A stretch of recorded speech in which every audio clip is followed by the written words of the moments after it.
SSC 10ویں جماعت کے exams students کو 5 منٹ کی تاخیر پر سینٹر میں داخلے کی اجازت۔ حکومت تلنگانہ نے 10ویں جماعت کے 10th کلاس کے اسٹوڈنٹس کو خوشخبری سنائی ہے۔ 1 منٹ کی تاخیر سے امتحان گاہ پہنچنے پر امتحانی تحریر کرنے کی عدم اجازت کا قانون کچھ عرصے سے نافذ تھا، اس کو ہٹا لیا گیا ہے۔ اب اسٹوڈنٹس کو امتحان کے مقرر وقت سے 5 منٹ تک کا اضافی وقت دینے کا فیصلہ کیا گیا ہے۔ حکومت نے یہ فیصلہ امتحان ایگزامز میں شرکت کرنے والے اسٹوڈنٹس کی پریشانی کو کم کرنے کے لیے کیا ہے۔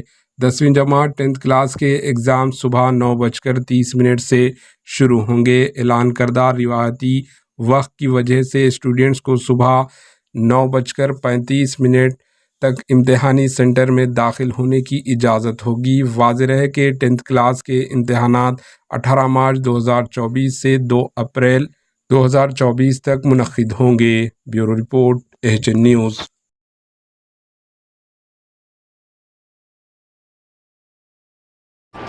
AHN نیوز کو لائک کریں، شیئر کریں اور سبسکرائب کرنا نہ بھولیں۔